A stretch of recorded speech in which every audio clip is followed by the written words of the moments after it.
नमस्कार, स्वागत है आपका। मैं हूं आपके साथ सपना दीपक मदेशिया। बुलेटिन का आगाज करेंगे मुख्यमंत्री भजनलाल शर्मा से। मंगलवार को मुख्यमंत्री निवास पर जापान से आए प्रतिनिधिमंडल ने मुलाकात की। इस बीच आपको बताते चले, मुलाकात बेहद महत्वपूर्ण बताया गया और इसी के साथ साथ तमाम बातों का जिक्र करते हुए भी वो नजर आए। तस्वीरें आपको दिखा रहे हैं, जहां पर बता दें कि आगामी समिट के लिए आमंत्रित भी किया गया। वहीं प्रतिनिधिमंडल से जापानी कंपनी नीटैक के आपको बता दें कि अध्यक्ष हिरोशी कोबे, प्रबंध निदेशक कैजी ओशिमा और सलाहकार मशाहिरा मियोरा भी शामिल रहे। और इस बीच मुख्यमंत्री कार्यालय के अतिरिक्त मुख्य सचिव शिखर अग्रवाल सहित वरिष्ठ अधिकारीगण उपस्थित रहे। तस्वीरें आपको दिखा रहे हैं, जहां जयपुर में सीएम शर्मा से जापान का प्रतिनिधिमंडल ने मुलाकात किया और इस बीच राज्य में अतिरिक्त निवेश के लिए भी चर्चा की गई, बातचीत की गई। मुख्य सचिव शिखर अग्रवाल भी इस चर्चा के दौरान मौजूद रहे। तो तस्वीरें आपको जयपुर से दिखा रहे हैं, जहां मुख्यमंत्री का ये बेहद महत्वपूर्ण बैठक बताया जा रहा है। जहां मुख्यमंत्री भजनलाल शर्मा से मंगलवार को मुख्यमंत्री निवास पर जापान से आए प्रतिनिधिमंडल ने मुलाकात की है। मुख्यमंत्री शर्मा से प्रतिनिधि सदस्यों ने rising Rajasthan global investment summit के तहत राज्य स्तर में अतिरिक्त निवेश के लिए भी चर्चा की है। मुख्यमंत्री ने सदस्यों को प्रदेश में निवेश के लिए सभी आवश्यक सुविधाएं उपलब्ध करने का आश्वासन दिया और साथ ही आगामी समिट के लिए आमंत्रित भी किया है। तो वही प्रतिनिधिमंडल में जापानी कंपनी नीटैक के अध्यक्ष हिरोशी कोबे, प्रबंध निदेशक कैजी ओशिमा, सलाहकार मशाहिरो मियोरा शामिल रहे। और इस दौरान मुख्यमंत्री कार्यालय के अतिरिक्त मुख्य सचिव शिखर अग्रवाल सहित वरिष्ठ अधिकारीगण उपस्थित रहे। तस्वीरें आपको दिखा रहे हैं, जहां बेहद महत्वपूर्ण बैठक बताई जा रही है। बैठक में सीएम शर्मा से जापान का प्रतिनिधि मंडल मिला है और इसी के साथ साथ अतिरिक्त इन्वेस्टमेंट निवेश पर चर्चा की गई है, बातचीत की गई है। बेहद महत्वपूर्ण की बैठक बताया जा रहा है। तो वही मुख्य सचिव शिखर अग्रवाल भी इस पूरे चर्चा के दौरान मौजूद रहे। तस्वीरें आपको दिखा रहे हैं, जहां मुख्यमंत्री आवास की ये तस्वीरें हैं, जहां पर जापान का प्रतिनिधिमंडल मुख्यमंत्री भजनलाल शर्मा से मुलाकात करता हुआ नजर आ रहा है और इसी के साथ साथ इन्वेस्टमेंट को लेकर, निवेश को लेकर तमाम बातों का जिक्र किया गया, चर्चा की गई। और इसी के साथ साथ मुख्यमंत्री ने सदस्यों को प्रदेश में निवेश के लिए आवश्यक सभी सुविधाएं उपलब्ध कराने का भी आश्वासन देते हुए मुख्यमंत्री नजर आए। साथ ही आगामी समिट के लिए भी आमंत्रित किया है, जहां इस दौरान मुख्यमंत्री कार्यालय के अतिरिक्त मुख्य सचिव शिखर अग्रवाल सहित वरिष्ठ जो अधिकारीगण थे वो तमाम इस बैठक में तमाम अधिकारीगण मौजूद रहे। तस्वीरें आपको जयपुर से दिखा रहे हैं, जहां मुख्यमंत्री आवास पर मुख्यमंत्री की ये बेहद महत्वपूर्ण बैठक बताई जा रही है। जापान का प्रतिनिधिमंडल मुख्यमंत्री आवास पर मुख्यमंत्री भजनलाल शर्मा से मिलता हुआ नजर आया और इसी के साथ साथ इन्वेस्टमेंट को लेकर चर्चा की गई, जहां पर आने वाले आगामी समिट के लिए भी आमंत्रित किया गया है। और इसी के साथ साथ इन्वेस्टमेंट में मिलने वाले तमाम सुविधाओं का जिक्र करते हुए आश्वासन दिया गया है कि जो सुविधाएं हैं वो उन्हें मिलेगी। तो मुख्यमंत्री ने सदस्यों को प्रदेश में निवेश के लिए आवश्यक सामग्री उपलब्ध कराने का आश्वासन दिया, साथ ही आगामी समिट के लिए भी आमंत्रित किया है।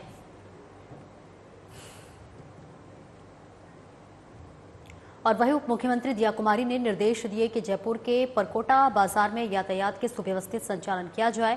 उन्होंने इस हेतु विस्तृत योजना बनाकर लागू करने के निर्देश दिए और इसके साथ ही उन्होंने पार्किंग की समस्या के निराकरण के लिए रामनिवास बाग में बनी पार्किंग में वाहन पार्क करने हेतु व्यापार मंडलों से चर्चा कर समाधान करने के निर्देश दिए हैं। उप मुख्यमंत्री दिया कुमारी की अध्यक्षता में पर्यटन विभाग के शासन सचिव रवि जैन और जयपुर हेरिटेज के महापौर कुसुम यादव की उपस्थिति में मंगलवार को सचिवालय में आयोजित बैठक में उन्होंने बजट घोषणा के तहत चिन्हित किए कामों को शीघ्र शुरू करने के निर्देश दिए। उप मुख्यमंत्री के निर्देश दिए कि रामनिवास बाग में बनी पार्किंग में वाहन पार्किंग को प्रोत्साहित किया जाए तथा इस हेतु न्यूनतम पार्किंग शुल्क चार्ज किया जाए।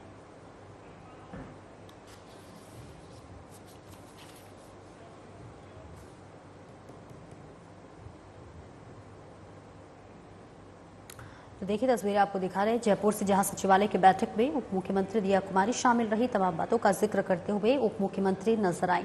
उप मुख्यमंत्री दिया कुमारी ने निर्देश दिया कि जयपुर के परकोटा बाजार में यातायात के सुव्यवस्थित संचालन किया जाए। उन्होंने इस हेतु विस्तृत योजना बनाकर लागू करने के निर्देश दिए और इसके साथ ही उन्होंने पार्किंग समस्या को भी लेकर जिक्र किया।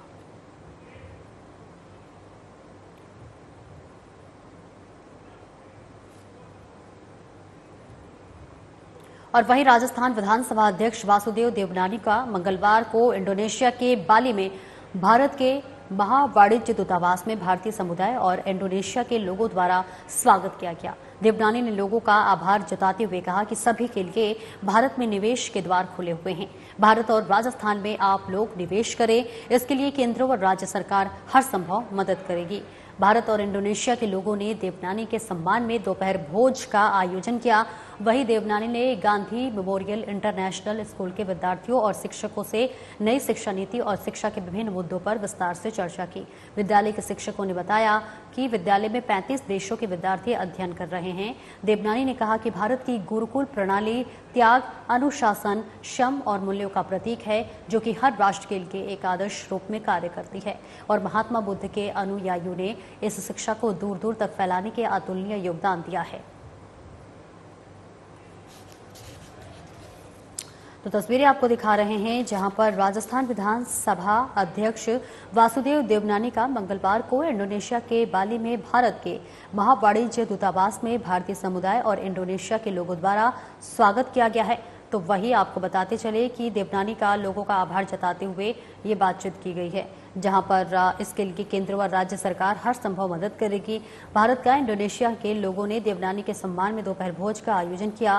तो वही देवनानी ने गांधी मेमोरियल इंटरनेशनल स्कूल के विद्यार्थियों और शिक्षकों से नई शिक्षा नीति और शिक्षा के विभिन्न मुद्दों पर स्कूल के विद्यार्थियों और शिक्षकों को नई शिक्षा नीति और शिक्षा के विभिन्न मुद्दों पर विस्तार से चर्चा की है। वही विद्यालय के शिक्षकों ने बताया कि विद्यालय में 35 देशों के विद्यार्थियों अध्ययन कर रहे हैं। तो वही देवनानी ने कहा कि भारत की गुरुकुल प्रणाली जो है वो त्याग, अनुशासन, श्रम और मूल्यों का प्रतीक है, जो हर राष्ट्र के लिए एक आदर्श के रूप में कार्य करती है और महात्मा बुद्ध के अनुयायियों ने इस शिक्षा को दूर दूर तक फैलाने में अतुल्य योगदान दिया है। जयपुर से तस्वीरें आपको दिखा रहे हैं।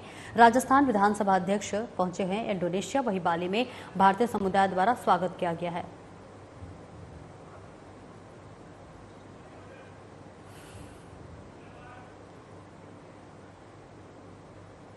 और वहीं राजस्थान पुलिस अकेडमी एवं संयुक्त राष्ट्र जनसंख्या कोष के संयुक्त तत्वाधान में जेंडर आधारित हिंसा और इसकी हार्मफुल प्रोजेक्ट्स प्रैक्टिसेस की समस्या के परिवर्तनकारी समाधान, प्रभावी निष्पादन और इसी के साथ साथ रोकथाम के उपाय आदि को लेकर मंगलवार को राजस्थान पुलिस अकादमी के सभागार में एक दिवसीय अंतर विभागीय संवाद कार्यक्रम का आयोजन किया गया। इस दौरान ज्ञान प्रबंधक उत्पादों के रूप में an informative booklet on addressing technology facilitated gender based violence पुस्तिका का विमोचन किया गया। तो वहीं बेटा बेटी एक समान, दोनों को मिले अवसर समान तथा PCPNDT तथा कम्युनिटी पुलिसिंग के संबंधित लघु फिल्मों का प्रदर्शन भी किया गया।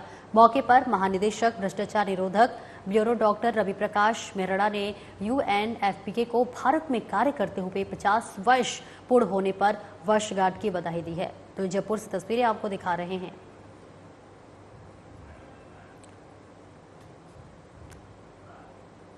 तो तस्वीरें आपको दिखा रहे हैं जहां पर तमाम बातों का भी जिक्र किया गया। और फिलहाल मेरे साथ इस बुलेटिन में इतना ही। दीजिए इजाजत। नमस्कार।